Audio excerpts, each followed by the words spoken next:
This is Reykjavik, capital of Iceland, where the Vikings landed in the 9th century, to be followed in the 20th century by the United States Marines.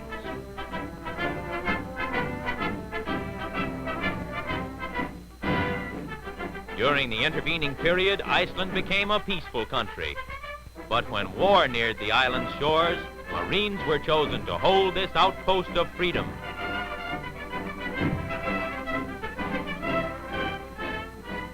Uniformed men in increasing numbers appeared on the streets. The town took on the expression of a city at war, as sandbag shelters were put up. From high, windy cliffs, vigilant watch was kept night and day. Spotters, highly trained in distinguishing various aircraft, kept their eyes skyward. Suddenly, unidentified planes appear. Riflemen leave Arctic barracks on the double. Machine gunners and signalmen rush to scout cars, which speed out to thwart possible paratroop landings. Ready is the word, ready for anything. This time, the planes turned out to be friendly, so the guns withheld their fire, but the Marine crews remained alert, expectant, prepared.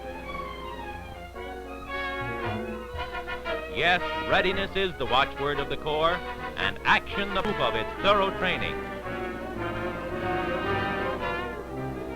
These leatherneck defenders of Iceland, bleak Atlantic outpost that is 2,000 miles from New York, but less than 1,000 miles from the enemy's nearest striking point, these Marines have now gone on to new campaigns. But they have left behind a job well done, a situation well in hand.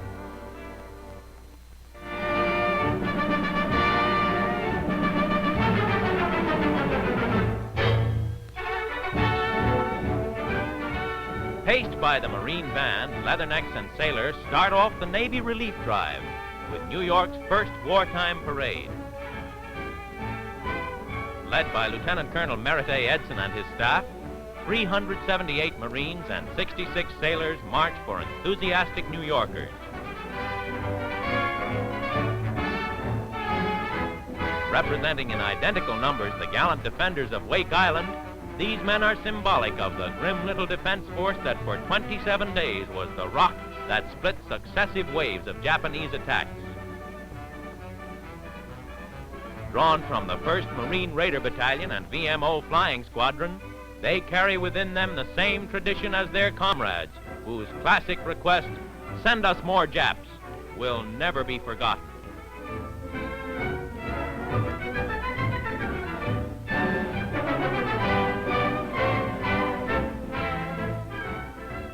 Fighting Blue Jackets, 66 of them, caused the usual feminine flutter as they marched down Fifth Avenue.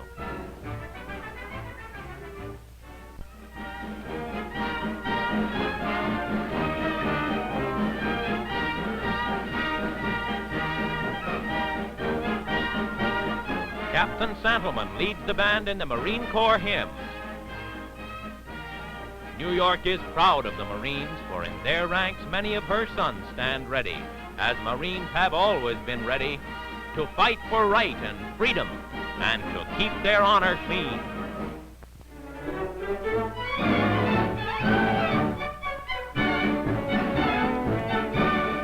In honor of the retirement of a genuine old-timer from active duty, the Marine Corps Schools Detachment assembles in formation. Marching forward in a final front and center is Quartermaster Sgt. Frank W. Wright. It's the last formation of his long career in the ranks of the Marines. He could tell younger men tales of action in out-of-the-way places, of duty in World War I, and of expeditions in China. He found for himself and proved to his fellows the great satisfaction of duty well done. His years of devoted service have won him medals, symbolic of bravery and distinction.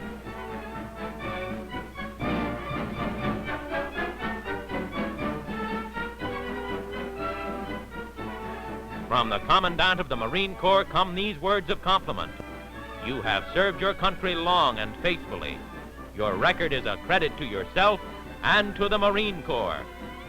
8 service stripes representing more than 33 years devoted to the Corps, years filled with travel, adventure, and action. After the ceremony comes a gift from his shipmates, a fishing rod for days of leisure. White-clad mess cooks bring their gift too, a specially designed token of esteem for one who retires. Retires? Sergeant Wright is just getting started.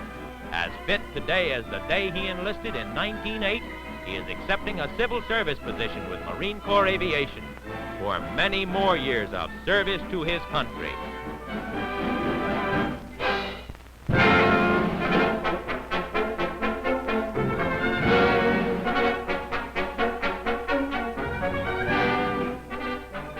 President Roosevelt delivers his message to Congress on the State of the Union. In this historic address, he pays tribute to the United States Marines. Admittedly, we have been faced with hard choices. It was bitter, for example, not to be able to relieve the heroic and historic defenders of Wake Island. It was bitter for us not to be able to land 1,000,000 men in 1,000 ships in the Philippine Islands.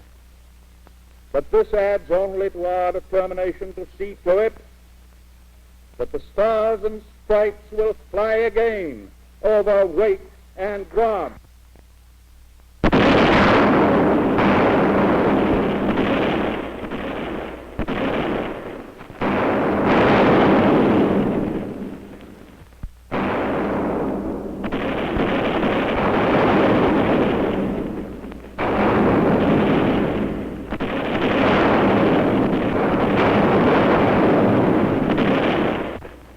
There were only some 400 United States Marines who, in the heroic and historic defense of Wake Island, inflicted such great losses on the enemy.